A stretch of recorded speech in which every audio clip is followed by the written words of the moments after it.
Assalamualaikum warahmatullahi wabarakatuh. Bertemu lagi di channel YouTube Teknik Sipil Gunadarma. Hari ini kita akan mempelajari tentang bagaimana cara menghitung dan menggambarkan gaya dalam. Sebelum kita masuk ke materi, kita cari tahu dulu apa itu yang dimaksud dengan gaya dalam.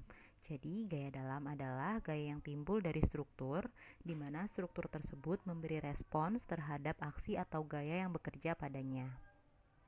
Nah, apa sajakah macam-macam dari gaya dalam? Yang pertama adalah gaya normal atau aksial, yaitu gaya yang bekerja pada sumbu batang dan menimbulkan deformasi aksial yang berupa perpanjangan atau perpendekan batang. Yang kedua, gaya geser atau lintang, yaitu gaya yang bekerja tegak lurus sumbu batang dan menimbulkan deformasi geser pada batang. Dan yang ketiga adalah gaya momen yang bekerja dengan vektor momen pada bidang yang tegak lurus sumbu batang dan menimbulkan deformasi lentur pada batang. Yang pertama adalah gaya normal. Jadi di sini ada sebuah batang AB yang menerima beban tarik P, maka di sini batang AB disebut batang tarik sesuai dengan jenis beban yang bekerja kepadanya. Nah, akibat beban yang bekerja ini, elemen batang AB itu seimbang. Nah, apabila batang AB ini kita potong, di sini diberi potongan II, jadi kita akan dapat dua potongan yaitu AI dan IB. Di mana kedua bagian ini dapat kita anggap sebagai free body karena strukturnya dalam keadaan seimbang. Jika ditinjau free body AB dapat didapatkan N sama dengan P. Nah, gaya N ini merupakan gaya dalam aksial pada batang AB. Gaya N pada batang AI itu sama dengan gaya N pada batang IB tetapi arahnya berlawanan. Jadi apabila gaya P hanya bekerja di ujung batang, maka gaya N itu nilainya akan konstan sepanjang batang AB. Nah, untuk gaya N itu adalah gaya aksial pada batang. Di sini muncul deformasi batang dalam simbol delta. Jadi di sini ada perpanjangan karena batangnya adalah batang tarik. Gaya normal tekan diberi tanda negatif dan gaya normal tarik diberi tanda positif. Selanjutnya adalah gaya geser atau lintang. Di sini kita tinjau balok AB di atas dua tumpuan yang diberi beban terpusat P. Jika kita buat irisan II sejauh X dari tumpuan A, maka dengan meninjau free body AI, jelas dalam arah vertikal ini harus ada yang menyeimbangkan gaya RAV, maka di sini ada gaya LX, reaksi LX, gaya dalam LX yang nilainya sama dengan RAV. Gaya L ini dikenal dengan gaya geser atau lintang, disebut gaya geser karena deformasi yang mengakibatkan penampang balok mengalami pergeseran seperti pada gambar C. Nah, untuk perjanjian tandanya, gaya lintang yang menyebabkan elemen batang yang ditinjau berputar searah jarum jam itu ditandai dengan nilai positif. Nah, untuk yang berlawanan jarum jam itu ditandai dengan negatif. Nah, dapat dilihat di sini bahwa tanda gaya lintang tidak ditentukan berdasarkan arahnya ke atas atau ke bawah. Sebagai contohnya di sini untuk batang AC gaya lintang arahnya ke bawah dan batang DB juga arahnya ke bawah, tetapi nilainya berbeda karena perputarannya itu yang satu searah jarum jam, yang DB tidak searah jarum jam sehingga nilainya berbeda, yang satu positif, yang berlawanan negatif. Selanjutnya gaya momen lentur. Nah, untuk keseimbangan free body AI tadi itu sudah ada gaya lintang LX, maka ada syarat keseimbangan lain yaitu berupa momen. Nah, jika ditinjau free body AI dan dengan mengambil sigma momen I di sini sama dengan 0, maka didapat MX nilainya adalah gaya dikali jarak. Di sini gayanya adalah RAV dikalikan X. Nah, perhatikan arah MX yang harus mengimbangi momen searah jarum jam yang diakibatkan oleh RAV terhadap irisan I. Nah, ini adalah deformasi lentur akibat dari momen X.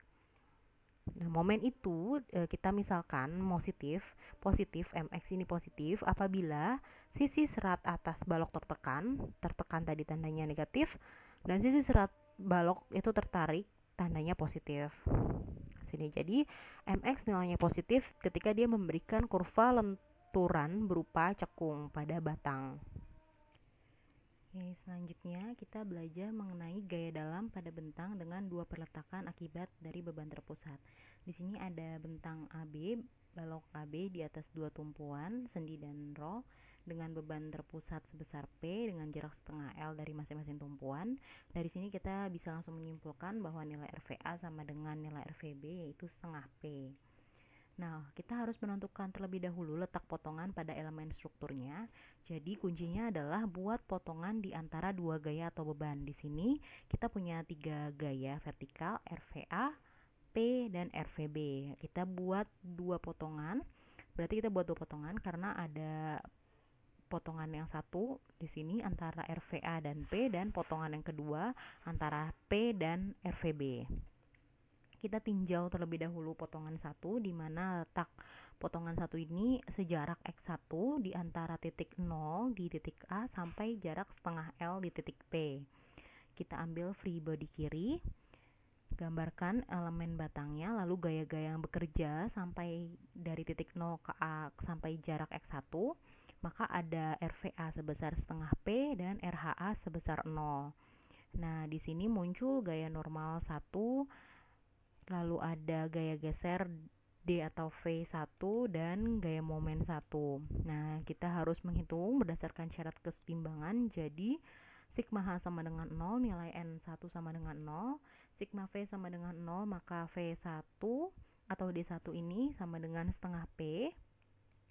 Lalu ada sigma momen 1 sama dengan 0, dimana sini berarti M1 dikurangi setengah P dikalikan X1. Karena tadi kita M1 nya ini kita anggap positif, maka ini yang searah jarum jam dihitungnya sebagai negatif, RVA dikalikan X1. Maka hasilnya sama dengan M1 sama dengan setengah P kalikan jaraknya X1.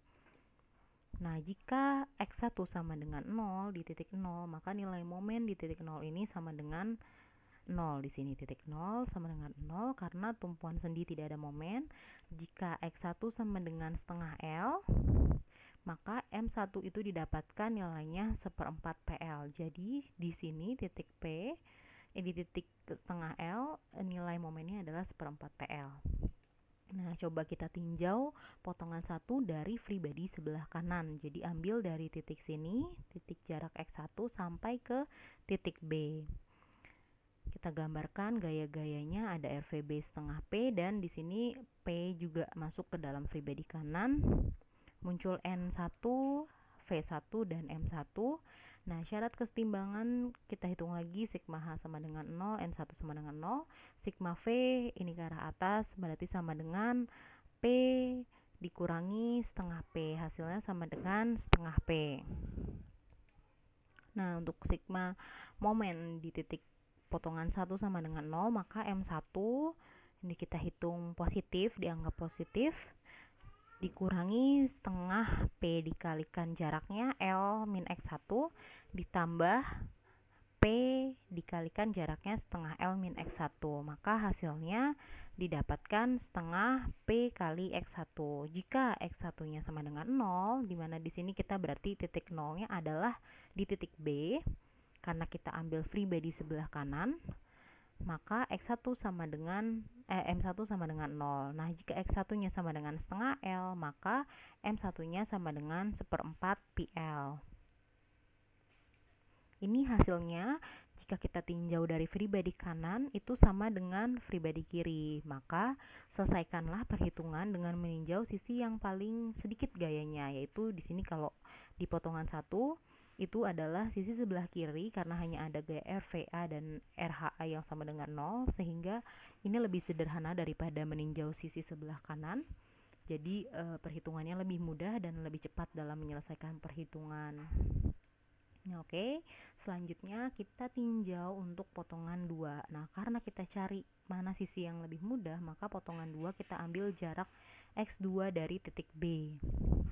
Kita gambarkan free body-nya. Di sini ada RVB sama dengan setengah P dengan cara yang sama. Di sini juga muncul N2, V2 dan momen 2. Hitung syarat kesetimbangannya. Sigma H sama dengan 0, maka N2 sama dengan 0, sigma V sama dengan 0, V2 plus setengah P sama dengan 0, maka V2 sama dengan minus setengah P. Lalu sigma momen 2 sama dengan 0. Di sini momen 2 minus RVB dikalikan X2 sama dengan 0, maka M2 sama dengan setengah P kali X2. Jika X2 sama dengan 0, maka M2 sama dengan 0. Maka ini oke, karena di roll tidak ada momen, 0-nya di titik B. Lalu jika X2 sama dengan setengah L, maka M2 sama dengan setengah P kali setengah L. Hasilnya menjadi seperempat PL.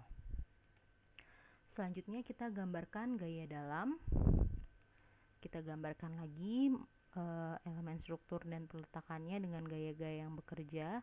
Di sini saya tampilkan screen capture dari perhitungan tadi free body potongan 1 untuk memudahkan kita dalam menggambar. Di sini n-nya sama dengan 0 sepanjang bentang karena tidak ada gaya horizontal. Lalu sigma gaya geser atau V-nya itu di potongan 1 tadi setengah P, nilainya positif. Lalu di sini terjadi ada gangguan dari gaya P. Lalu di potongan 2 itu nilainya sebesar minus setengah P, nilainya negatif. Untuk momennya ada di seperempat, nilainya seperempat PL, ada di jarak setengah L. Nilainya sama ya, dihitung dari potongan 1 maupun potongan 2, nilainya seperempat PL positif.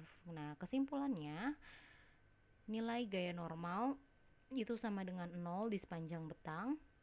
Nilai D maksimal di P per 2 baik positif maupun negatif, dan momen maksimal bernilai setengah PL di titik C sejarak L per 2 dari titik A maupun titik B. Nah, selanjutnya kita akan belajar mengenai gaya dalam pada balok cantilever akibat dari beban terpusat. Di sini ada batang AB di mana dia merupakan sebuah balok cantilever dengan gaya P di ujung batang. Nah, maka sesuai tumpuan jepit dia akan menimbulkan reaksi vertikal A sebesar P, lalu reaksi horizontal A sebesar 0, dan momen A sebesar P kali L. Nah, di sini kita tinjau. Untuk menghitung gaya dalam, kita buat satu potongan di antara titik A dan B dengan jarak X1 dari titik B. Maka di sini titik 0-nya ada di titik B. Kita buat free body kanan, ada gaya P di titik B dengan jarak X1, muncul gaya normal 1, gaya geser 1, dan momen 1. Nah, untuk syarat kesetimbangan, sigma H sama dengan 0, maka N1 sama dengan 0. Lalu sigma V sama dengan 0, maka V1 sama dengan P. Dan sigma momen 1 sama dengan 0, maka M1 sama dengan minus P dikalikan X1. Jika X1 sama dengan 0, maka M1 sama dengan 0. Ini oke karena tidak ada tumpuan. Lalu jika X1 sama dengan L, maka M1 sama dengan P kali X1 sama dengan P kali L.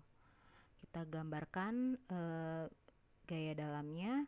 Di sini muncul RVA sama dengan P, lalu ada gaya normal sama dengan 0 karena tidak ada gaya horizontal sama sekali, lalu gaya gesernya yaitu sebesar P dan nilainya adalah positif, dan untuk nilai momennya di titik L itu sebesar minus P kali L, nilainya minus, dan di titik B itu sama dengan 0. Oke, demikian presentasi mengenai bagaimana cara menghitung dan menggambarkan gaya dalam. Semoga bermanfaat. Sampai ketemu di part selanjutnya. Wassalamualaikum warahmatullahi wabarakatuh.